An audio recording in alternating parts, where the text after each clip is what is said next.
So I'm here at EBA Day in Berlin, and I'm speaking to Jerry Norton of CGI.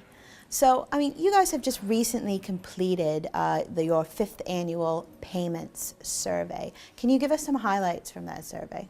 Sure. As you'd expect with a survey this close to the live date of February 2014, it concentrated much more on the readiness of corporates and banks rather than other aspects of SEPA. What we found was, the good news was 21% of corporates, and we had a record number of respondents this year, over 400, were actually ready for that date. But that does mean that 79% weren't. Of the overall 100%, 57% were in some degree of planning. That means the remainder obviously were still yet to do something. The interesting paradox was that 68% of the respondents felt that SEPA still was very important and had a very strong business case for them. That means that they're clearly going to do something about it. They're not reluctant, they want to do something. And we felt that meant there's going to be a resource crunch, there's going to be a services crunch, an onboarding crunch over the next 6-9 months as those people actually come to meet the deadline. That's supported by plenty of anecdotal evidence from banks and from other people in the marketplace. I think that points to two issues. For the large corporates, I think they're a bit surprised that actually there's lots of variations country by country. I think they thought they could do it quickly because maybe their ERP vendor had something off the shelf. I think they're a bit surprised to find that isn't quite the case.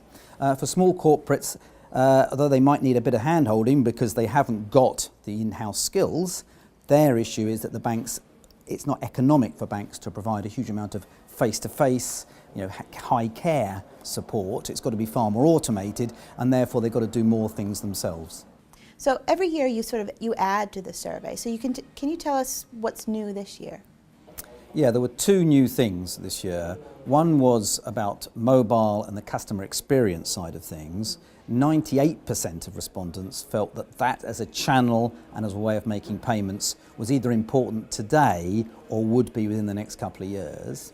And the other interesting thing was that real-time payments were considered to be really important as well in the next couple of years. And in fact, SEPA was almost a stepping stone to that. And you could argue that, because SEPA's taken quite a long time, that actually it may have slightly missed the boat relative to those two initiatives because actually now the market's moved forward. So you've mentioned real-time low-value payments. What does that mean?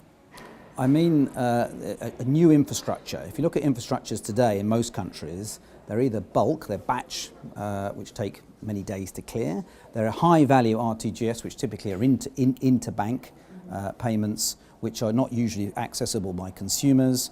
Or there's some sort of card infrastructure which might give the apparent ability to move money in real time, but in practice come days later. Real-time payments are the ability to move money from one bank account to another, whether it's a consumer account or whether it's a corporate account. It moves the money in real time or near real time. It's operating 24/7, and you can't repudiate the transaction. You can clearly refund the transaction, but you can't dispute it. You can't have a chargeback like you'd have in the card world. What does that mean? It's really responding to the demands of the internet to pay now, to buy now, to bank now, if you like, whether it's the internet or whether it's the mobile. And the point is, it gives the banks the opportunity to re-intermediate themselves to mean something for their consumers. So where are these payments happening? It has happened in the UK as faster payments, and it's happened in Sweden as payments in real time, BIR I think it is in Swedish, but it's clearly now moving globally. So in Singapore is implementing a program called G3, Australia is about to embark on a thing called real-time payments, and we know that other countries, it's well documented, are looking at innovation in payments and this concept around the world, including Canada and the USA. So I wanted to go back to a little bit of what you mentioned earlier before in the conversation, which is this idea of customer experience. What exactly do you mean by that? Well, customer experience is then taking two ingredients really, the real-time payments piece that I've just mentioned, but more importantly, the new explosion in mobile devices, whether those are smartphones, whether those are tablets, whether they're smart TVs. And you're putting those in a big melting pot to change the way that customers interact with their banks, the way that customers interact with other people. Earlier in the conversation, you talked about customer experience. So again, I want to ask you, what do you mean by that?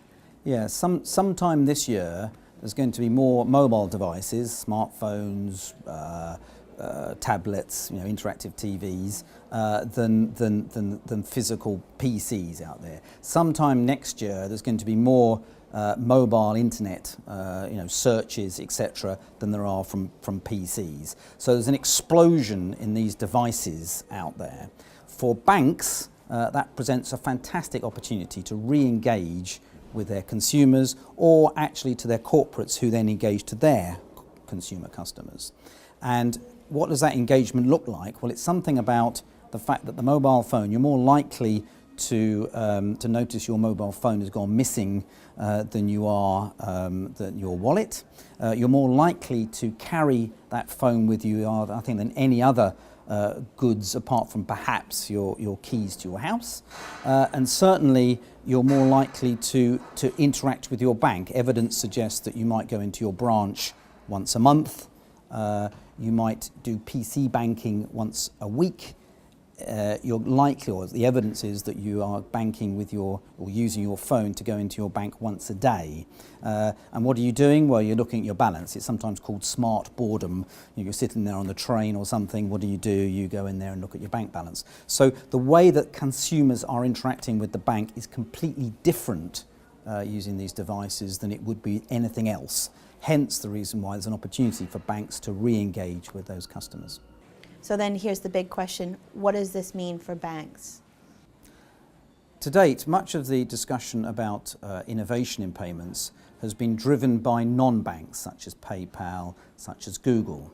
And that debate, therefore, has tended to push banks to the back in the value chain. They've been the people to process the payments once they've been initiated by one of those players.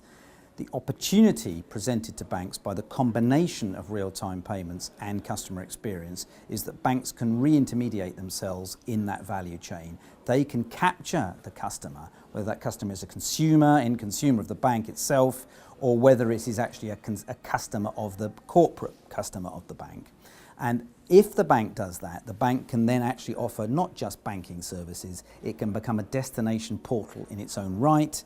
It can actually then be a gateway, if you like, to other non-banking services, such as buying a railway ticket, such as buying energy for my smart meter through the portal. That means that banks no longer have to fear the likes of Google and PayPal, because actually they'll have more relevance to those end customers.